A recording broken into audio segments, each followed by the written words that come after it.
You love powerful frontier stories that twist the heart and shake the soul, then you're in the right place. Before we begin, make sure you subscribe, share, and leave a comment telling us what kind of tales you want next. It helps the channel more than you know. Now settle in, partner, because what you're about to hear ain't just another Western rumor. It's a story the territory tried to bury, one about fear, judgment, and the price a man pays when he chooses compassion over survival. Let's get started. I never intended to bring anyone home that night, let alone a woman carrying life and danger in equal measure. The desert wind had been sharp, carrying the smell of rain and far-off gunpowder, and the quiet between the canyon walls felt like the breath held before a storm. I found her near the edge of my grazing land, slumped against a fallen mesquite tree, one hand pressed to her stomach as though shielding the child within from the world outside. Her eyes were steady, dark, unwavering, and the kind of tired that goes beyond the body. I couldn't walk away. I told myself it was simple decency, the kind any man with a scrap of conscience would offer. But the truth is, something about her silence unsettled me more than the threat of whatever had driven her here. She didn't beg for help. She didn't offer a name. She only watched me with a calm that felt older than anything I understood. When she tried to stand, her knees nearly gave out, and that was enough. I lifted her into the saddle, the decision made somewhere deep in me before my mind caught up. The ride back to my cabin was quiet except for the wind whispering through the sagebrush. She held the saddle horn tight, breath slow but strained, the kind that reminded me every minute that she wasn't just one life depending on me, but two. The sky was turning the color of dying embers when we reached my porch. I hesitated at the doorway, knowing that if I crossed that threshold with her, things would change in ways I couldn't predict. But she didn't ask for permission. She simply walked inside, steady despite her exhaustion. Inside, the lamplight gave her features a softer edge, though it didn't erase the signs of hardship carved into her face. I offered water, and she drank with controlled urgency, like someone trained never to take more than needed. When she finally spoke, her voice was low, measured, carrying an accent shaped by a world I'd only seen from a distance. She told me danger was coming, not for her alone, but for anyone who chose to shelter her. I could still turn back, she said. I could walk away clean. But something in me refused. I asked who she was running from, but she shook her head in a slow, determined way that told me the answer wasn't mine to have. Instead, she pressed her palm to her stomach, the gesture more protective than fearful. That child mattered more to her than her own safety, that much was clear. I knew then that whatever hunted her wasn't simple trouble. It was the kind that could swallow a man whole. And yet, I set more wood in the stove, warmed the room, and told her she could stay the night. She didn't thank me, she simply exhaled. Later, while she rested on the cot beside the fire, I stepped outside, needing air to clear the weight settling on my chest. The land stretched quiet under the emerging stars, vast enough to hide secrets yet too open to stop bullets.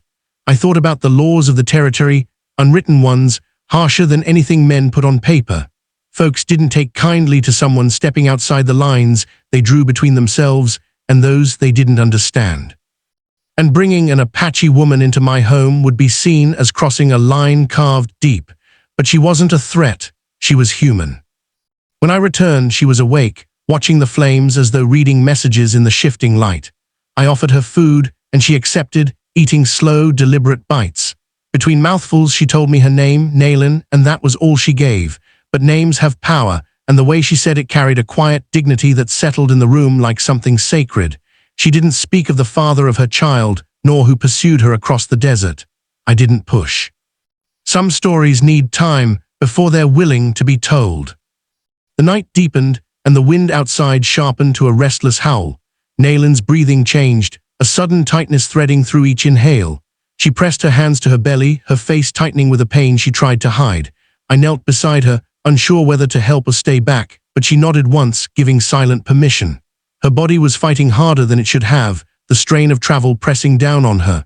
I fetched blankets, water, anything that might ease her discomfort. She endured each wave of pain with a quiet strength that humbled me. Eventually, the pain eased enough for her to lie back. Exhaustion weighed heavy on her, but she stayed awake long enough to tell me one thing: if those chasing her arrived, I was not to stand between them and her. She said it with the finality of someone accustomed to loss, someone who expected the world to take more from her. I told her I wasn't in the business of letting the innocent fend for themselves, but she only closed her eyes, as if the argument wasn't worth the breath. I knew then I wouldn't honor that request.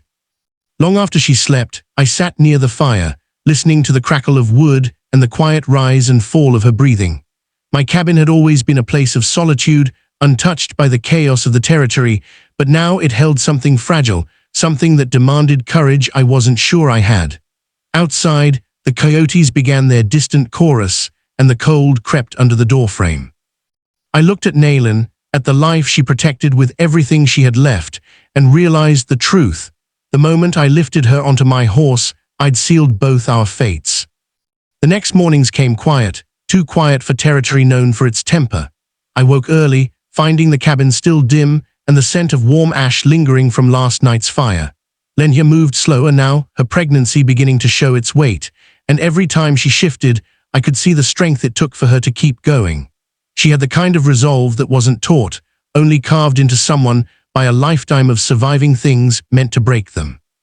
I tried to help where I could, gathering wood, bringing water, cooking enough beans and salt pork to keep her fed, but there was always a distance in her eyes, a quiet reminder that she wasn't mine to save. I was simply the place she had ended up, a harbor she didn't trust yet, but needed nonetheless. One morning, while patching the corral fence, I heard hoofbeats, not a passing rider, not a drifter, too deliberate. The kind of sound men made when they already had an answer in mind and were only riding in to collect proof. I stepped to the gate and saw 3 riders approaching, led by Marshal Denner. A man who had never bothered much with law unless it served him. He rode with his chin tilted like he was sniffing for trouble, and trouble usually obliged. When he spotted me, he raised a hand but didn't smile. Men like him rarely did unless they were closing in on something. He asked if I was aware of Apache raids in the hills. I told him I hadn't seen much of anything lately. He watched my face the whole time, trying to read a lie that wasn't there. But then his eyes drifted past my shoulder toward the cabin. Even from a distance, even with the windows dark, something must have shifted inside because he straightened in his saddle like he had scented blood. He asked if anyone else was living with me. I told him no. It wasn't clever, but it was quick. His jaw tightened, and he told me they'd be searching homesteads for strays, warriors, women, children, didn't matter which. The territory was angry, he said, and anger needed a target. As they rode off, Lenya stepped out of the cabin, her hand resting on the frame for balance. She looked pale, but it wasn't fear, more the weight of knowing her presence was now a fuse waiting to catch. I told her what Denner said. She nodded quietly and asked if I regretted taking her in. I didn't answer right away, partly because the truth felt heavier than it should have. Regret wasn't the right word. Fear maybe, caution certainly, but not regret. I told her she didn't deserve the fate waiting just beyond the tree line. She stared at me long and hard, like she was deciding whether I meant the words or just liked how they sounded. Then she went back inside without another word. That night the wind turned mean.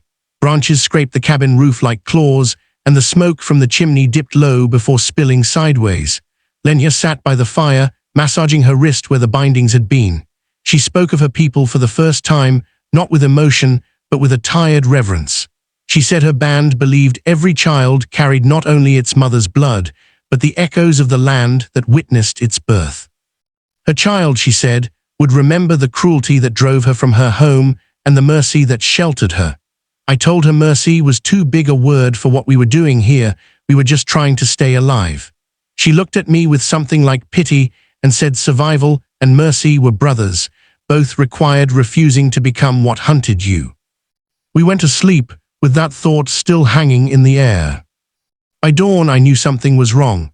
The horses were restless, stamping and snorting like they sensed wolves.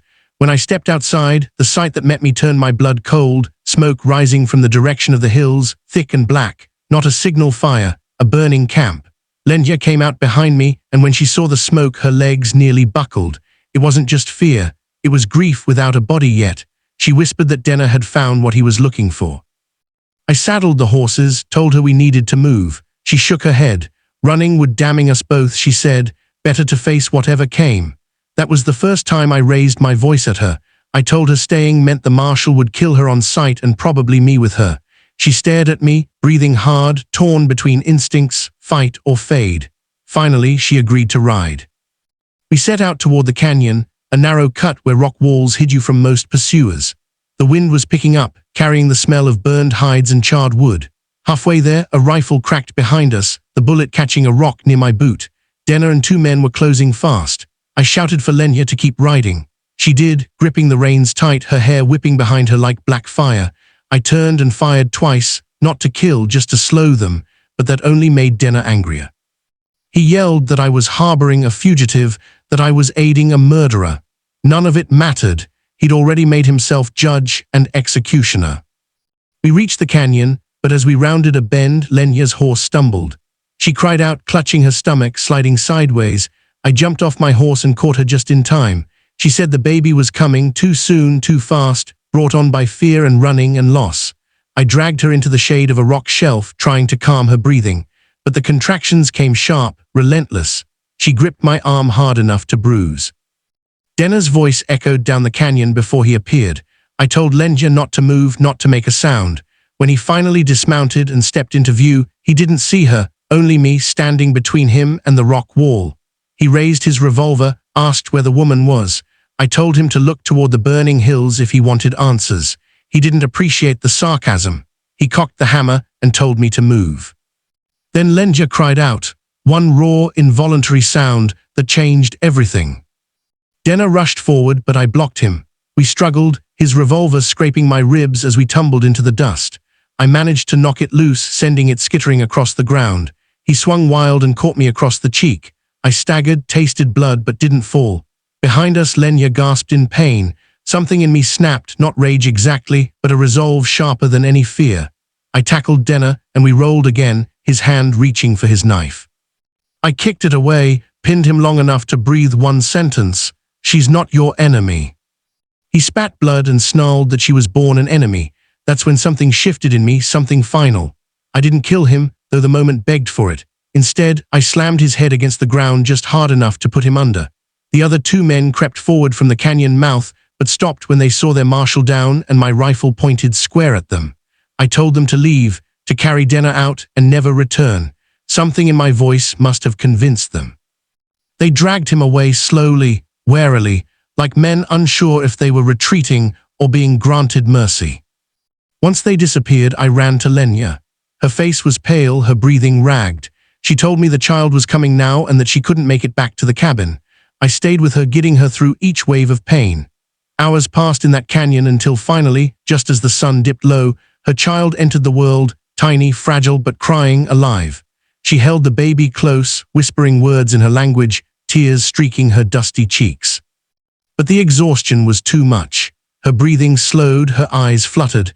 I begged her to stay awake. She smiled faintly, told me her child would carry a new memory now, one not written by fear.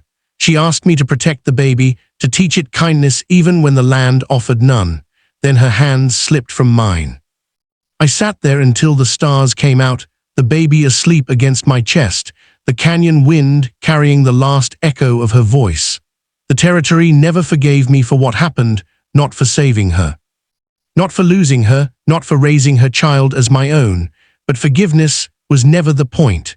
Some stories leave scars on land and man alike, and this one left more than most.